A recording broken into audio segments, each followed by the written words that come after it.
उत्पन्ना एकादशी का महत्व। धर्मराज युधिष्ठिर कहने लगे कि हे भगवान, मैंने कार्तिक शुक्ल एकादशी अर्थात प्रबोधिनी एकादशी का सविस्तार वर्णन सुना। अब आप कृपा करके मुझे मार्गशीर्ष माह के कृष्ण पक्ष की एकादशी के विषय में भी बतलाइए। इस एकादशी का क्या नाम है तथा इसके व्रत का क्या विधान है? इसकी विधि क्या है? इसका व्रत करने से किस फल की प्राप्ति होती है? कृपया यह सब विधान पूर्वक कहिए।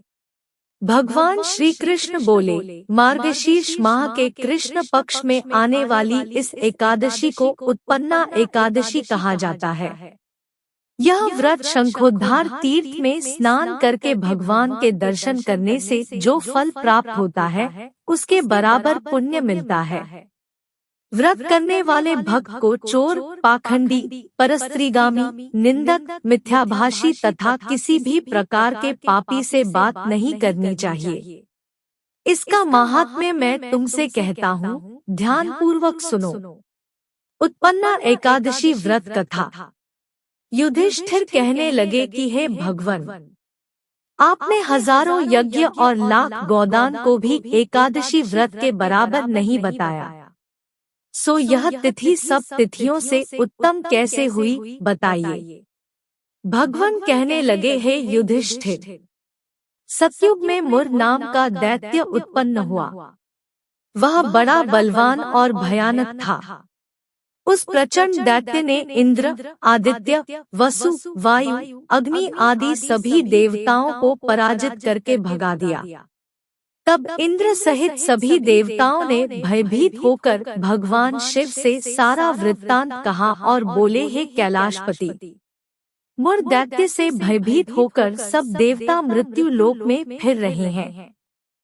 तब भगवान शिव ने कहा, हे देवताओं, तीनों लोकों के स्वामी, भक्तों के दुख खून का नाश करने वाले भगवान विष्णु की शरण में जाओ। वे ही तुम्हारे दुख खून को दूर कर सकते हैं। शिवजी के ऐसे वचन सुनकर सभी देवता क्षीरसागर में पहुँचे। वहाँ भगवान को शयन करते देख हाथ जोड़कर उनकी स्तुति करने लगे कि हे देवताओं द्वारा स्तुति करने योग्य प्रभु, आपको बारंबार नमस्कार है। देवताओं की रक्षा करने वाले मधुसूदन, आपको नमस्कार है। आप हमारी रक्षा करें।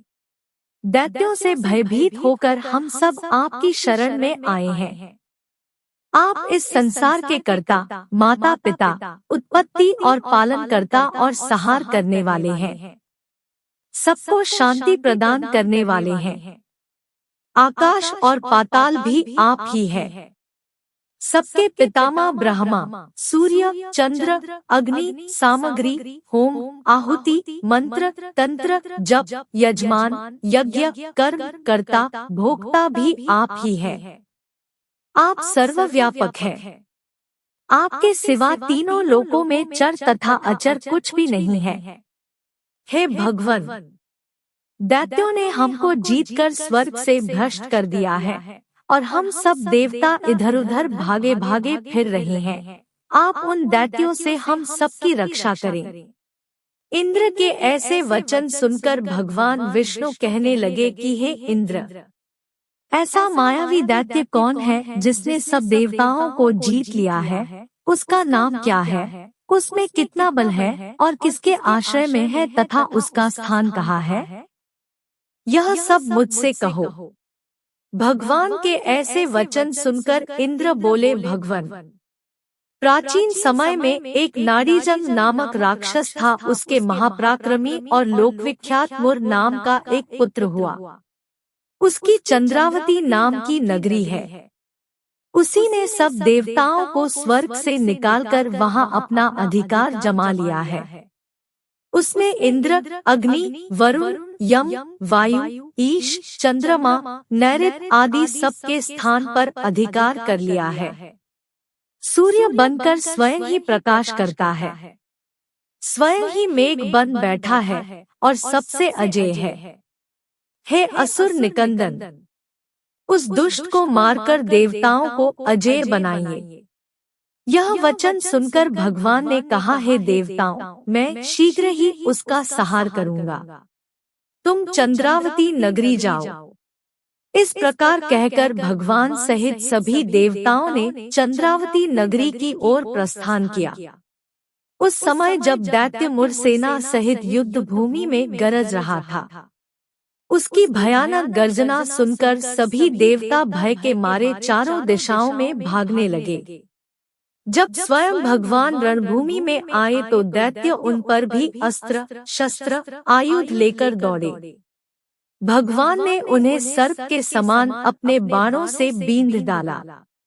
बहुत से दैत्य मारे गए, केवल मुर बचा रहा। वह अविचल भाव से भगवान के साथ युद्ध करता रहा। भगवान जो भी तीक्ष्ण बाण चलाते वह उसके लिए पुष्ट सिद्ध होता। उसका शरीर छिन्न भिन्न हो गया, किंतु वह लगातार युद्ध करता रहा। दोनों के बीच मल्लयुद्ध भी हुआ। 10,000 वर्ष तक उनका युद्ध चलता रहा, किंतु मुर नहीं हारा। थककर भगवान बद्रिकाश्रम चले गए। वहाँ हेमवती नामक सुंदर गुफा थी। उसमें विश्राम करने के लिए भगवान उसके अंदर प्रवेश कर गए। यह गुफा 12 योजन लंबी थी और उसका एक ही द्वार था। विष्णु भगवान वहाँ योगनिद्रा की गोद में सो गए।